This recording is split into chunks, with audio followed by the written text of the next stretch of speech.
여러분 혹시 지난주 목요일에 사탕이나 또는 초콜릿을 받으신 분이 계십니까? 다들 모르시는 눈치인데요, 저의 의도대로 흘러가고 있는 것 같습니다. 지난주 목요일이 화이트데이였다고 합니다. 참 데이가 많습니다. 어떤 데이가 많지요. 발렌타인데이, 또 화이트데이, 로즈데이, 빼빼로데이, 이것들을 안 챙기면 또 섭섭하데이 이런 것들이 나옵니다. 무슨 데이가 이렇게 많은지 모르겠는데 더 놀라운 사실은 제가 이렇게 많은 데이들을 잘 챙겼다는 사실입니다. 과거에 말입니다. 과거 연애할 때 편지까지 써가면서 이런 데이들을 참 잘 챙겼습니다. 지금은 아닙니다. 여러분 혹시 결혼하시고 연애 때 챙기던 그런 데이들을 더 잘 챙기시는 분이 계십니까? 결혼을 한 뒤로는 보통 그렇게 잘 챙기던, 연애 때 잘 챙기던 그런 데이들을 안 챙기기 시작합니다. 저만 그런 것이 아닐 것입니다. 그렇게 저는 믿습니다. 이런 모습을 보고 한창 알콩달콩 선물을 주고받는 연인들은 김태관 목사 식었다 이렇게 말을 할지도 모르겠습니다. 그러나 저는 이것을 식었다 그렇게 보지 않고 저는 익은 것이다 그렇게 저는 생각합니다. 저는 개인적으로 그렇게 생각합니다. 과거에 조그만한 사탕, 과거에 조그만한 달콤한 초콜릿으로 그 이성의 마음을 얻었다면 이제는 그런 작은 것이 아니라 서로가 서로에게 가장 크고 좋은 선물이 되었기 때문입니다. 제가 화이트데이와 관련해서 SNS에서 한 결혼한 여성분이 쓰신 글을 보았습니다. 그 글을 보고 문득 아내에게 감사한 마음이 샘솟았습니다. 그 글을 요약하면 이 다음과 같습니다. 제가 그 어떤 한 여성분이 쓴 글입니다. 생일보다 더 기다리는 날 화이트데이예요. 저는 예쁜 초콜릿이 그렇게 좋더라고요. 피곤하고 짜증날 때마다 하나씩 꺼내 먹으면 천국이에요. 맨날 보는 부부 사이 로맨스를 잊으면 너무 슬프잖아요. 슬프신가요, 여러분? 집에 있던 남편이 갑자기 세차를 하고 온다고 하더니 아들을 데리고 나갔어요. 괄호 치고 에이 재미없네 괄호 닫고. 두 남자가 예쁜 초콜릿 사가지고 왔어요. 가끔 내 돈 주고 사기 아까운 예쁜 사치 남편 시켜서 부려봅시다. 안 사온 남자들 있으면 궁뎅이 차서 밖으로 내보냅시다. 이렇게 글을 마칩니다. 이 글에 의하면 저와 제 아들은 어떻게 돼야 됩니까? 궁뎅이를 걷어차이고 집 밖으로 쫓겨나야 하는 상황이죠. 근데 다행히도 저와 제 아들은 어제 저녁까지도 따뜻한 밥을 잘 얻어먹고 집 밖으로 쫓겨나지 않았습니다. 왜 사탕을 안 사왔느냐 이런 핀잔도 듣지 않았습니다. 이 선물 하나에 일희일비하지 않고 서로의 그 존재만으로, 곁에 있어 주는 것만으로 만족하는 것, 대단한 선물이 없어도 한 상에 둘러앉아서 따뜻한 밥을 함께 먹는 것으로 행복을 누리는 것, 참으로 감사한 일입니다. 여러분, 믿는 사람들은 세상 사람들에 비해서 그래도 비교적 만족할 줄을 알고 자족할 줄을 압니다. 왜냐하면 하나님께서 우리의 존재 그 자체를 받아주시고 사랑해 주셨기 때문입니다. 하나님 안에서 구원을 얻고 평안과 쉼을 누리기 때문입니다. 존재 자체를 받아주시는 하나님의 사랑을 경험했기 때문에 다소 부족하나마 주변에 있는 사람들을, 특별히 사랑하는 사람의 존재 자체로 만족할 줄 알고 그 안에서 사랑을 나눕니다. 그런데 이런 하나님의 사랑을 모르는 세상 사람들은요, 만족할 줄을 모릅니다. 신혼 때는 그대만으로 충분해요 라고 했지만 신혼 때가 지나면 이제 그대만으로는 충분하지 않습니다. 초콜릿도 받아야 되고 사탕도 받아야 되고 꽃도 받아야 되고 선물도 받아야 됩니다. 이렇게 되는 것이죠. 여러분, 그대만으로 충분합니다. 이런 삶을 살고 계십니까? 다들 아닌 것처럼 앉아 계신데 다들 그렇게 살고 계신 줄 믿습니다. 우리 사람들은요, 욕심이 많아서 만족할 줄을 모릅니다. 그리고 이것으로 충분하다라는 이 자족을 잘 모릅니다. 그래서 만족할 줄 모르고 이미 충분히 좋은 환경에서 좋은 것들을 누리면서 살고 있음에도 불구하고 만족하지 못하고 불평하면서 살아갈 때가 많이 있습니다. 성경도 마찬가지 아닙니까? 하나님께서 저와 여러분에게 사랑의 메시지들을 성경에 적어서 주셨는데 이것으로 충분하지가 않다는 것입니다. 이거 말고 좀 더 기발하고 뭔가 더 화려하고 뭔가 좀 더 우리의 마음을 감동시키는 그런 자극적이고 새로운 것이 있었으면 좋겠다라고 여깁니다. 교회 역사를 보면 초대교회로부터 지금까지 성경 밖에서 하나님의 뜻을 찾으려는 사람들이 항상 있어 왔고 지금도 있습니다. 성경이 하나님의 말씀이라고는 하지만 너무 밋밋하고 재미없다는 것입니다. 성경 밖에서의 신비하고 영적인 체험을 통해서 하나님의 새로운 뜻을 발견하려는 사람들도 있고, 성경이 아닌 어떤 사람의 가르침을 하나님의 말씀보다 더 권위 있게 받아들이는 사람들도 있습니다. 오늘 함께 나누는 벨직 신앙고백서 7항은 바로 성경만으로는 충분하지 않다라고 여겨지는 그런 시대적인 배경 속에서 쓰여졌습니다. 그래서 성경으로 충분하지 않다라고 여기는 사람들을 향하여서 아니다, 성경만으로도 충분하다라고 이 고백을 하고 있는 것입니다. 박스 안에 있는 벨직 7항 이 내용들이 들어있는데요, 첫 번째 문단입니다. 위에서 두 번째 줄에 믿습니다까지 우리 한번 같이 읽어보겠습니다. 같이 읽습니다. 시작. 우리는 이 거룩한 성경이 하나님의 뜻을 충분히 담고 있으며 또 인간이 구원을 얻기 위해 믿어야 하는 모든 것을 충분히 가르치고 있다는 것을 믿습니다. 여러분, 이 내용을 요약하면 오늘 나누는 벨직 7항의 제목과 같이 성경의 충분성이 됩니다. 성경으로 충분하다는 것입니다. 1번 내용입니다. 성경의 충분성에 대한 내용입니다. 성경의 충분성이라는 말은 우리의 구원과 우리의 생활에 있어서 성경만으로 충분하다라는 것을 의미합니다. 이 말은 곧 이 세상에 있는 모든 책들이 다 사라지고 오직 성경책 한 권만 남는다 할지라도 우리는 이 성경책을 통해서 하나님에 대해서 알 수 있고 성경을 통해서 구원에 이르는 그 진리를 발견할 수 있다라는 것을 말합니다. 성경의 충분성에 대한 근거는 두 가지로 제시할 수 있는데요, 첫 번째로 성경은 하나님의 뜻을 충분히 담고 있다는 점에서 성경은 충분합니다. 성경은 성령의 영감으로 기록된 하나님의 말씀으로서 신적 권위를 지닌 책입니다. 벨직 신앙고백서 2항에서 나눈 것처럼 하나님께서는 성경을 통해서 자기 자신을 충분히 계시하시며 하나님께서는 자신의 뜻을 성경 속에서 충분히 담아내고 계십니다.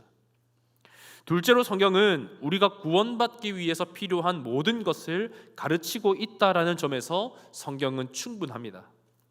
성경에는 하나님에 대하여 우리를 향한 하나님의 계획과 뜻, 그리고 우리가 사는 세상에 대하여서 인간에 대하여서 구원의 방법, 영생의 지식, 하나님의 영광, 생명과 죽음, 현세와 영원 등 모든 것이 충분하게 기록되어져 있습니다. 구원을 받기 위해서 성경만으로 충분하기 때문에 다른 그 무엇이 더 필요하지 않습니다. 앞서 성경이 성령의 감동으로 기록된 하나님의 말씀이라고 했듯이 성경을 읽을 때 성령 하나님께서 읽는 신자들의 마음 가운데 역사하셔서 마음의 죄를 깨닫게 하시고 스스로 구원에 이를 수 없음을 깨닫게 하십니다. 그 결과 우리의 구원자 되시는 예수 그리스도가 내 삶에 필요하다라는 것을 깨닫게 하십니다. 앞서 교회의 역사를 보면 초대교회부터 지금까지 끊임없이 성경 밖에서 하나님의 뜻을 찾으려는 자들이 있어 왔다라고 했습니다. 성경만으로는 충분하지 않고 신비한 어떤 영적인 체험을 통해서 하나님의 뜻을 발견해야 된다라는 사람들이 있어 왔고 지금도 그런 사람들이 있습니다. 그런데 사실 이 신비하고도 영적인 체험을 했던 사람 중에 단언컨대 이 사람보다 더 대단한 경험을 했던 사람은 없을 것입니다. 바로 예수님의 수제자였던 베드로입니다. 베드로후서 1장 16절 이하에 보면 베드로가 경험했던 신비한 어떤 영적 체험의 경험담을 이야기하고 있습니다. 베드로후서 1장 16절 말미에 보면 우리는 그의 크신 위엄을 친히 본 자라 이렇게 이야기합니다. 언제 어디서 어떤 위엄을 보았습니까? 17절 18절에 보면 베드로가 보았던 그 신비한 경험의 장면이 나오는데요, 이 소리는 우리가 그와 함께 거룩한 산에 있을 때에 하늘로부터 난 것을 들은 것이라. 마태복음 17장에 있는 그 변화산 사건 때에 베드로와 요한이 예수님과 함께 있을 때에 엘리야와 모세가 나타나서 예수님께서 영광스럽게 변화하신 모습을 보았던 것에 대한 경험담을 베드로가 이 베드로 후서에서 말하고 있는 것입니다. 베드로는 살아계신 예수님도 보았고요, 영광스럽게 변화하신 예수님도 보았고요, 죽었다가 부활하신 예수님도 보았습니다. 하늘에서 들리는 하나님의 음성도 직접 들었습니다. 오늘날 영적 체험을 해봤다고 주장하는 그 어떤 사람보다도 이 베드로가 경험했던 영적인 체험이 더욱더 신비한 체험일 것입니다. 그런데 베드로는 자신의 이 경험담을 자랑하기 위해서 하는 그 무용담으로서 풀어내는 것이 아니라 자신의 이런 신비한 경험이라 할지라도 하나님의 말씀인 성경 앞에서는 이 경험이 아무것도 아니라는 것을 증명하기 위해서 이 경험을 이야기합니다. 19절에 보면 이렇습니다.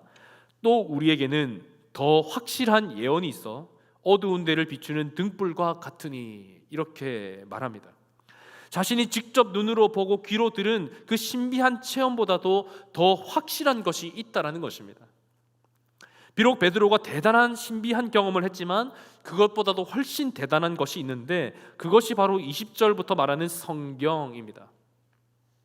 베드로는 자신이 경험한 종교적인 어떤 영적인 신비한 체험보다도 성경을 강조합니다.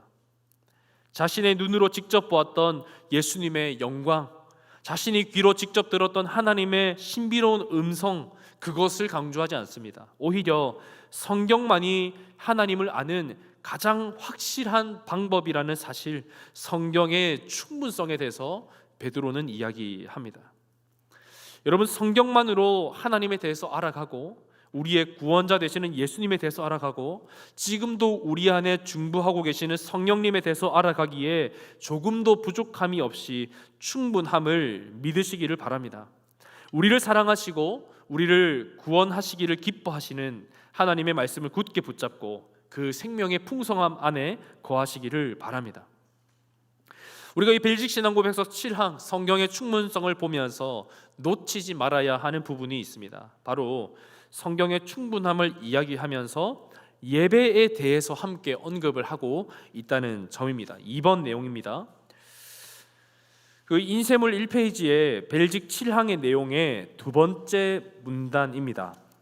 하나님이 우리에게 요구하시는 부터 그 불법입니다까지 우리 같이 읽어 보겠습니다. 같이 읽겠습니다.